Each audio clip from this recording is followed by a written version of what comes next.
Still quite sprightly, aren't you? My calves are going to feel it tomorrow, let me tell you. He's not been gracious in victories. He's not been gracious at all. Joleon's been silent, boy. Phil, it's really difficult for you, Joleon. You've wanted it for so long as the club, and it's just not happened again.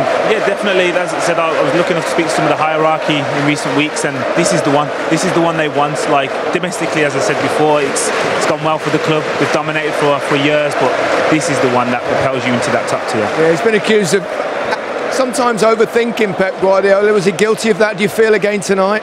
I think that'll be levelled at him, I'm sure, because he changed the way that he's played all season. He's always had Rodri in there, or Fernandinho, and he didn't do that today, and he changed it. And he must have seen something. I mean, I spoke to him during the week, and he seemed quite quietly confident. And we all know tactically he messes and tinkers about with his team and little nuances to change things. He might see a weakness somewhere, but today Tuchel, the way he set his team up today, really nullified any threat that this Man City team have had. And today they played with two wide men, really wide, Mahrez and Sterling. They've not done that as often this year, and that may be one of the areas that he maybe have got wrong. Yeah, didn't work for him, that's for sure. There was only one goal in the game, the crucial one. It was Kai Havertz, a brilliant bit of football, not necessarily the best defending in the world, Joe, but Chelsea won't care. Listen, this pass here from Mason Mounts, that's like, he just said, what's it like at the Ritz, silver service, put Kai Havertz through, enjoy yourself, get a winning goal in the final. But like, this ball here as well, Gary, that little cushion from Chilwell, but this one, the weight of pass, Zinchenko's at fault, we know that. But then, the composure just to go round him and do that, quality all over. Goalkeeper can't come out of the box either unless he knows he's going to get it. Yeah, and obviously he was fortunate that he didn't get sent off because he touched his hand, but like Joe said, the touch from Mount, the weight of pass, unbelievable, because he made up his mind, but Zinchenko has to be inside. He has to recognise that dangerous situation earlier and be inside and nullify that pass. And do you know what I love about that goal as well? Obviously Mason Mount's part in it, the ball. It's a big moment in a big game, decisive. And then Havertz, who's struggled at times, people have been critical, decisive moment, comes up trumps. What this does for them next season, like Joel said before, they become title contenders next season. The confidence that will propel from this will be phenomenal. There was hardly a below-par performance from any of the Chelsea players.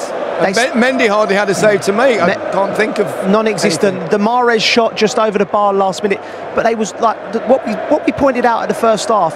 The distance between the back and the front was just so solid. They couldn't operate. They couldn't. They were throwing balls into the box last minute. When have we seen Man City just do that? Good defense. Hardly ever. Yeah. Indeed. Let's hear from Mason Mount. Played the important pass for the winning goal. Here he is with Des. Mason, 22 years old. You're at the top of the club game. Not bad, is it? I can't put it into words. Everyone said that. I know it's but they keep talking about it. It's impossible. I just mentioned then I played in 2 finals for Chelsea, and we've lost them both, FA Cups, and the way that hurt after the game, I've dreamt as a kid going all the way, making a final and winning it and winning the trophy. That's what I'm all about. That's what this club's all about. I know it in and out. I've been there as a kid, and now to go all the way in the Champions League throughout tough games. We played some top teams, and now we're in a final and we've won. I can't put it into words. It's such a special occasion. At this moment in time, we're the best team in the world, so can't take that away from us. We saw all aspects of the performance as well. You know, first half was frantic, second half you had to dig in. Yeah. City, what a team they are. You can see what they've done in the Premier League, and they're very hard to prepare for. You don't know what you're going to get.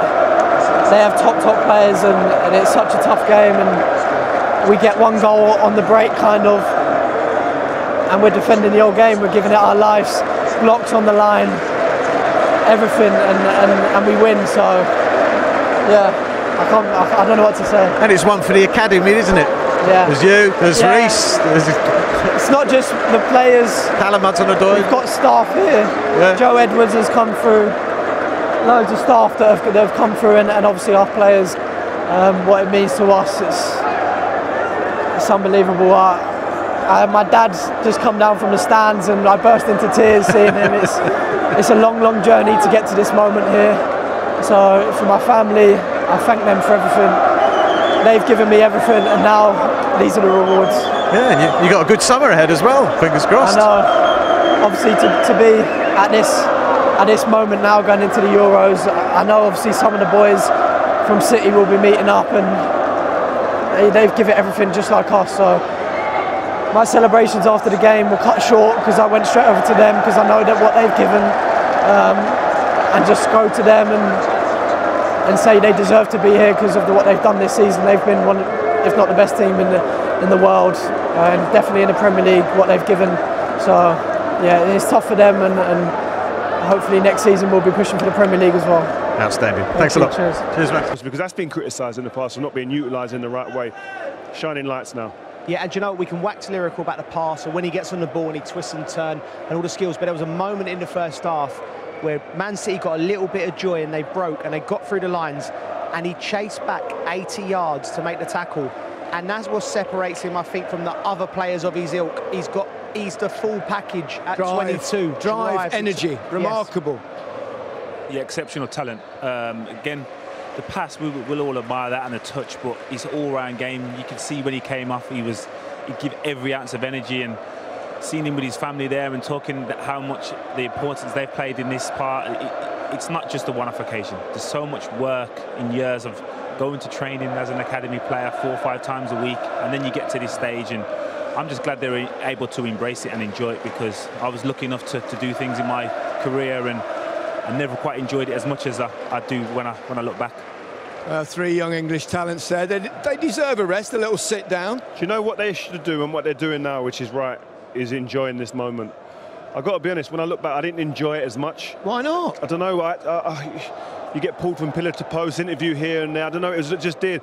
This here is what you should be doing. Sit there as long as you can. Take it in. Get your phones out now. Film it. This is stuff you can look back on and really enjoy. And you don't get too many more moments like this in your life. I hope they do. That's right. But you don't know how many more moments you're going to get, so really savour it. They've got a curfew here. They might get shifted in a minute. Well, let's talk about N'Golo Kante. I mean, remarkable players. That old saying, isn't there, about what the Earth's covered 70% and the rest is covered by N'Golo Kante. He's staggering. I'm shattered just watching him. Like, I actually played against him. One of my last games, my legs were gone, and this lad come on, and I looked at him. He's about 4 foot tall, and I thought to myself, like, what does he do? And was that Leicester, Joe? I think I played him at Villa. Yeah. He came on and he changed the game. We were 2-0 up, and he came on. I was like, okay, and he just changed the game, and they won 3-2, and that was the year they went on to win the league. And they've had Makelele, they've had Ramirez, who was exceptional, but this player... Yeah, well, he's won everything now, everything that really matters. Arguably the best in that position ever to have played the game. I played with Maka, who I thought was the best in that position until I see this kid. He's got Makelele plus extras. Do you know what? Levels. I don't even think he's a holder, though. No. He's just getting let off the leash. Well, he can do everything. But what I mean is he gets let off the leash and says, go and smell the game, go and take the moments, go and find where the ball's going to drop. He's got that innate, he just knows, he smells where the ball's going to be, and all of a sudden he just turns up. He's so quick, he's so nimble, and as a player on the pitch, if you're playing, you don't know where he's coming from because he's so quick, he surprises you. He is the best and most important midfielder in terms of retrievement, in terms of making sure your team remains solid. He's the best for me, stand up. Liverpool have reached an agreement to sign centre-back Ibrahima Konate from German side RB Leipzig, the Premier League club said on Friday. Frenchman Konate, 22, will join the Anfield club on July 1 once his work permit application is approved and medicals are completed. Financial details of the transfer were not revealed, but British media reported Liverpool triggered a €41 million release clause in his contract. Konate had a contract until June 2023 with Leipzig. "I'm really happy to be joining such a massive club like Liverpool," Konate, who has played 95 times for Leipzig, said in a statement. "It's a really exciting moment for me and my family, and I am really looking forward to meeting my new teammates, the staff, and getting started on this new chapter. I have worked very hard for many years to get to this point, but I would like to say a big thank you to everyone at RB Leipzig and all the people I worked with there, the coaches, my teammates, the staff, and especially the fans." Konate will be involved with the France team in the knockout stages of the Under-21 European Championship, which begin on May 31. Liverpool struggled to defend their Premier League title last season, after an injury crisis in defence when they lost Virgil van Dijk and Joe Gomez to season-ending injuries early in the campaign. Joel Matip was also injured for long periods. Liverpool manager Jurgen Klopp was forced to play midfielders such as Fabinho in defence, and inexperienced defenders Ben Davies and Ozan Kabak were signed in the winter transfer window to try to plug the gaps. I'm really pleased we've been able to add a player of Ibrahima's quality to our squad, and he is someone I've admired for a long time, ever since I first became aware of his potential when he was at Socox, Klopp said. After the problems we had with injuries in the centre-half position last season, there's no doubt it was clear it was an area of the team we needed to strengthen.